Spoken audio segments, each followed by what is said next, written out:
नमस्कार दोस्तों, मैं पंकज सिन्हा और आपसे टैक्स के विषय में कुछ बातें करना चाहता हूँ।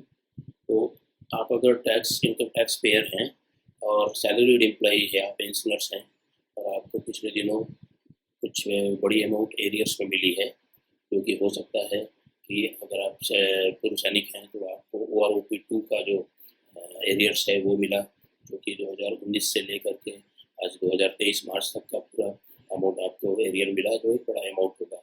या कोई आप गवर्नमेंट एम्प्लॉइज हैं या कोई प्राइवेट एम्प्लॉई है, आपको कोई पुरानी कोई पेंशन रुकी हुई हो या आपकी कोई प्रमोशन रुका हुआ था जिसका कि पीछे से इफेक्टिव होकर के एक बड़ा अमाउंट आया, कोई इंक्रीमेंट वगैरह रुका हुआ था, वो सब मिल करके कोई बड़ा अमाउंट आया, बोनस हो सकता है पिछले वर्ष नहीं मिला था वो इस बार मिला, तो इस तरह से एक बड़ा अमाउंट आपको हाथ में आ गया, जो कि इनकम इस वर्ष का न हो करके पिछले वर्षों का है। तो इस केस में क्या होगा कि आपका जो एम्प्लॉयर है, जितना भी अमाउंट आपको मिलता है एरियर, वो एम्प्लॉयर आपको इस वर्ष के जो वर्तमान वर्ष जिसमें आपको एरियर मिला उसमें जोड़ करके उसमें टैक्स काट करके उसका टीडीएस ले करके वो जमा कर देता है और वो हिसाब से आपको फॉर्म 16 वगैरह दे देता है।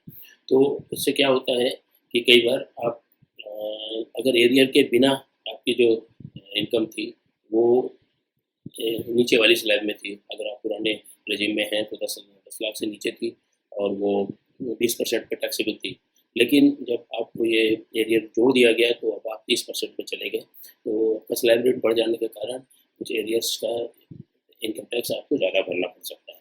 तो ऐसे केसेस में और हो सकता है कि पिछले वर्षों में आप नीचे की स्लैब में ही रहे हों, तो उस हिसाब से आपने इनकम टैक्स दिया हो, तो ये जो सही मायने में पिछले वर्षों का पैसा है वो पिछले वर्षों में ही उसका हिसाब होना चाहिए और उसका टैक्स भी पिछले वर्षों के हिसाब से होना चाहिए। तो इसके ऊपर आपके एम्प्लॉयर से इसको कोई रिलीफ नहीं मिलेगी। एम्प्लॉयर सिर्फ आपको ये बता देगा कि ये पिछले वर्षों का कितना है और इस वर्ष का कितना एरियर है, तो वो पिछले वर्षों का हर वर्ष के हिसाब से आपको वित्त वर्ष के हिसाब से आपको हिसाब ले करके अलग अलग करना होगा। उसके बाद एक इनकम टैक्स के नियमों के अधीन सेक्शन 89(1) है, जो कि इस सेक्शन के अंदर आप अपनी पुरानी एरियर्स को डिस्ट्रीब्यूट कर सकते हैं पिछले सालों में, और उस साल के पिछले वित्त वर्षों के हिसाब से जो भी आपको टैक्स बनता है उसका पेमेंट आज की तारीख में आप कर सकते हैं। तो ये मैं आपको एक एग्जांपल के सहायता से बताने की कोशिश करूँगा।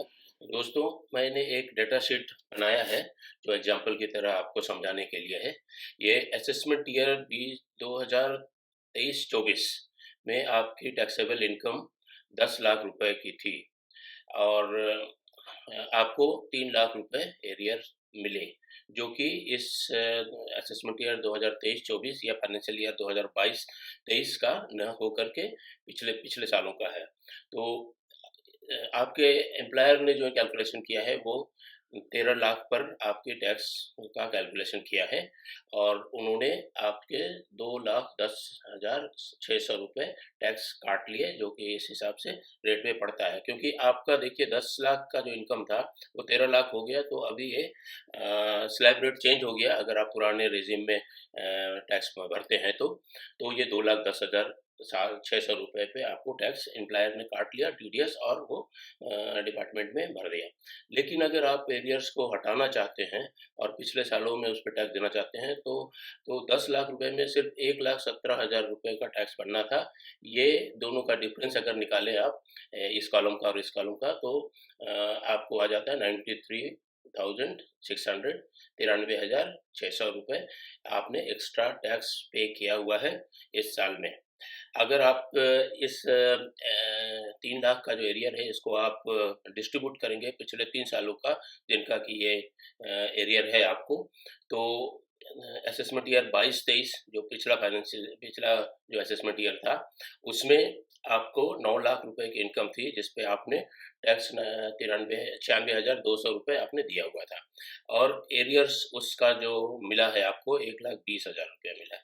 तो ये दोनों को मिला करके 10,20,000 रुपये बनता है और अगर आप टैक्स इस साल में देंगे तो आपको 1,23,240 रुपये टैक्स देना चाहिए था, जो अब आप दे सकते हैं। तो इन दोनों कॉलम का अगर डिफरेंस निकालें तो 27,040 रुपये का डिफरेंस आता है, जो कि आपको सच में देना चाहिए। इसी तरह से असेसमेंट ईयर 2021-22 में आपने जो रिटर्न भरा था, ये 7 लाख का रिटर्न था, जो टैक्सेबल इनकम थी, और 1 लाख रुपए का एरियर अभी मिला। तो ये दोनों को जोड़ देंगे तो 8 लाख रुपए इनकम होती है। लेकिन आपने 54,600 रुपये का ही टैक्स दिया है, क्योंकि जो 7 लाख रुपए आपकी उस समय की इनकम असेस हुई थी। अब एरियर जोड़ने के बाद इनकम आपकी 8 लाख हो गई, तो 75,400 रुपये का टैक्स बनता है। इसमें 20,800 रुपये आपको और देना है। इसी तरह से एक असेसमेंट ईयर 20-21 का भी आप ये निकाल लीजिए, टैक्सेबल इनकम निकाल लीजिए। ये आपके पुराने आईटीआर से निकल जाएगा, या आपका जो असेसमेंट ऑर्डर होगा इससे ये कॉलम का डाटा आप वहाँ से लें, और एरियर आपने जो एम्प्लॉयर से लिया है वहाँ से लें। तो इस तरह से 2020-21 का आपका जो इनकम टैक्स का डिफरेंस आ रहा है वो 16,640 आया। तो अगर इन तीनों कॉलम को जोड़ें, जो कि आपको अभी टैक्स देना चाहिए, वो है 66,480 रुपये। तो आपको 66,480 रुपये देने थे, लेकिन आपके एम्प्लॉयर ने 93,600 रुपये आपसे ले लिए। तो इसका जो डिफरेंस है, इस पे अब आपको रिलीफ मिल जाएगा अंडर सेक्शन 89(1). तो ये 27,120 रुपये का टैक्स का जो डिफरेंस है, ये आपको मिलेगा, और इसका आप रिबेट ले सकते हैं। तो अभी मैं आपको बताता हूँ कि ये रिबेट आप कैसे ले सकते हैं।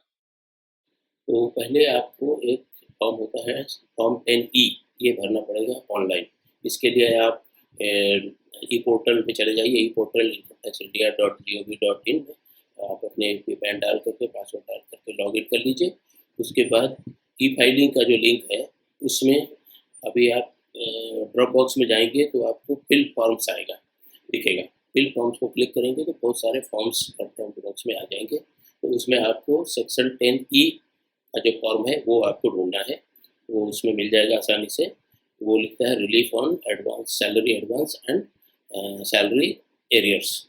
तो उसको आप क्लिक करके खोल लीजिए। असेसमेंट वगैरह वगैरह जो है डाटा जैसा जैसा उसमें मांगते हैं वो भरते जाइए। इसके बाद जो डाटा शीट आपने निकाल करके रखी है, वो आप उसमें उसी तरतीब से भरते चले जाइए।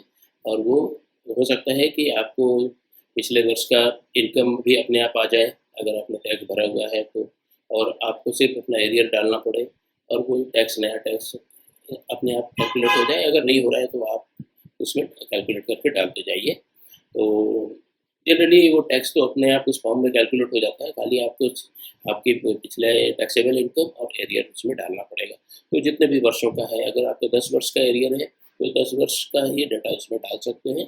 तो उसमें कोई ऐसी पाबंदी नहीं है कि आप 5 साल या 7 साल का ही ले सकते हैं, कितना भी आप ले सकते हैं। तो वो भर लीजिए, और उसमें आपको करंट असेसमेंट ईयर जो है उसका भी डाटा आपको डालना पड़ेगा, तो वो भी डाल दीजिए। तो जोड़ करके वो पूरा हिसाब करके, जैसे 27,000 मैंने आपको दिखाया, वो 27,000 का फिगर वहाँ पर आ जाएगा। तो उसके बाद ये 10E फॉर्म को आप सबमिट कर दीजिए ऑनलाइन। वहाँ पर सबमिट बटन होगा, उसे सबमिट कर दीजिए, और उसको ई-वेरीफाई भी कर दीजिए। जैसे भी आप पैन से करते हैं, अपना आधार कार्ड से करते हैं, या बैंक से करते हैं, या जैसे भी करते हैं, आप उसको ई-वेरीफाई कर दीजिए, ये ज़रूरी है। अब आप अपना आईटीआर में भरेंगे। तो आईटीआर भरने के लिए जाएंगे, जो भी फॉर्म भरते हैं उसको खोलिए। उसमें आपको इनकम जो है, जो एम्प्लॉयर ने दिखाया है वही दिखाना है, उससे आप अलग नहीं दिखा सकते हैं, तो वो ज़रूरी है। तो अभी आपको वहाँ पर 13 लाख ही आएगा इनकम, अगर ये इस केस में। तो जैसा एम्प्लॉयर ने दिखाया वही आपको वहाँ पर दिखेगा, और उसके ऊपर टैक्स भी उतना ही आ जाएगा जैसा कि हमने कैलकुलेट किया था। इसके बाद एक सेक्शन 89 का कॉलम आएगा, उसमें आप रिलीफ भर देंगे। तो 10E में जो फिगर आया है वहाँ चेक कर लीजिए दोबारा, तो वो फिगर आपको यहाँ पर बराबर हूबहू भरना है। ये भर करके अपना रिटर्न आप तैयार कर लेंगे, ये छूट आपको मिल जाएगी। जो भी आपके 27,000 या जो भी है वहाँ पर वो छूट मिल जाएगी, और उसके बाद आप रिटर्न फाइल कर दीजिए, और इसमें कोई परेशानी नहीं होगी। तो आपको कुछ टैक्स की बचत हो जाएगी। तो दोस्तों, आज हमने आपको बताया कि आपको जो पुराने एरियर्स मिले हैं, और आपके जो टैक्स, उसमें जो टैक्स का हिसाब होना चाहिए, जो छूट मिलनी चाहिए, उसको आप कैसे भरें, सेक्शन फॉर्म 10E कैसे भरें, और सेक्शन 89(1) में इसकी रिलीफ कैसे दें, ये बताया। ये आपके जो पूर्व सैनिक हैं, ओआरओपी के जो एरियर आए हैं उनको भी चलेगा, और जो बाकी दूसरे एम्प्लॉइज़ हैं जो जिनको कि कोई पुरानी पेंशन मिली है या कोई पेंशनर हैं जिनको पेंशन मिली है, या एम्प्लॉई जिनको कोई पुरानी प्रमोशंस है या कोई पुरानी इंक्रीमेंट्स फंसी हुई थी जो मिली है, तो उसका एरियर जो भी मिला है वो इसमें आप दिखा सकते हैं। तो इस तरह से आप इसका फ़ायदा उठा सकते हैं। तो दोस्तों, अगर ये हमारी जो प्रेजेंटेशन आपको पसंद आई हो तो आप लाइक करिए, ज़रूर कीजिएगा, और आप ऐसे ही मैं आगे भी आपको कुछ टिप्स देता रहूँगा, जिसको देखने के लिए आप सब्सक्राइब करिए। तो इनकम टैक्स के विषय में मैं आपसे बातें करता रहूँगा। अगर आपको कोई विशेष जानकारी चाहिए तो कमेंट बॉक्स में ज़रूर लिखिए, मैं उसको समाधान करने की कोशिश करूँगा।